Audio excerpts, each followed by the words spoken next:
Depressed, frustrated, sad, confused. You want answer. Let's talk.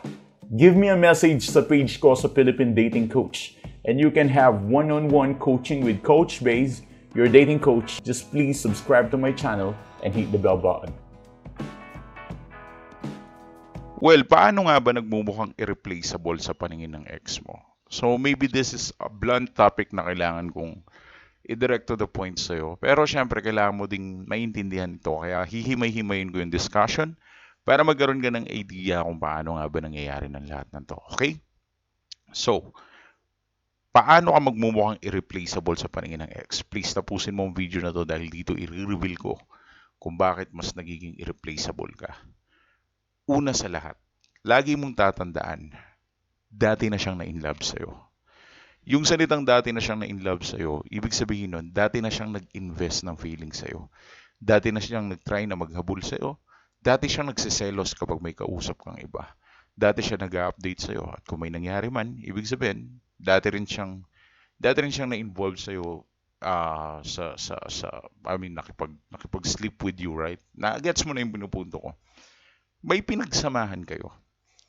Whether 1 month or 1 year or 10 years or more than that, at the end of the day, yung pinagsamahan nyo, I just want to emphasize it. Hindi siya biro. At doon sa hindi siya biro na yun, meron tayong tinatawag na uniqueness dun sa part na yun. Ito yung bagay na hindi niya nafe-feel at nararamdaman sa iba. Dahil sa iyo lang niya nafe-feel yung ganitong uri at ganitong kataas na level ng uniqueness. Meron kang pinaparamdam at pinapadama na ganito ka ka-unique, di ba? Ganito ako ka-unique. And that's what you want her to feel right now. Na ganyan ka ka-unique, kaya ganyan kataas ang estado mo. So, because of that uniqueness that you have, ibinapakita mo na you are very strong mentally dahil dyan sa uniqueness na yan. Pero since no nangyari ang breakup, lahat ng doubt at duda sa sarili ay naganap na. Lahat ng self-esteem at pambababa sa sarili ay naramdaman mo. Sa madaling salita, yung ego, yung pride mo, yung sarili mo, parang napahiya. Diba? Parang napahiya kasi nag-break kayo eh. So you feel like na parang, alam mo yun, parang na-feel mo na napahiya ka sa nangyari. Ngayon, hindi mo alam kung paano isa-settle yung sarili mo sa pagkapahiya na to. Kaya ang ginagawa mo ngayon is naghahabol ka, which is hindi yun yung tamang gawin. Pero let us say nakasalanan mo ang breakup, kaya ka naghabol, which is okay lang naman. Kasalanan mo naman talaga eh. Pero kapag hindi mo kasalanan ng breakup at naghahabol ka pa rin, that's something wrong. So, what makes you unique and what makes you different kind of person sa ex mo? After kasi ng breakup, may labanan yan.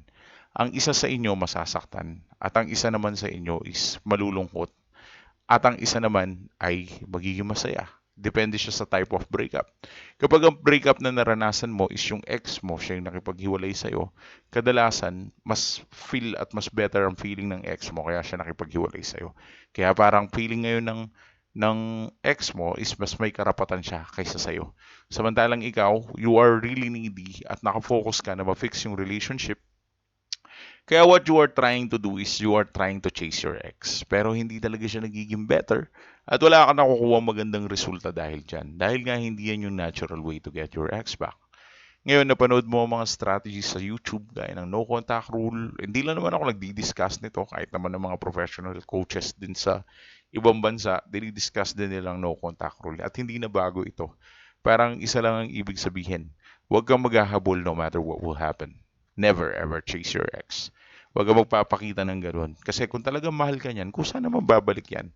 Kahit kasalanan mo pa. It is not something na mafi-fix kasi gamit ang pakikiusap at paghahabol.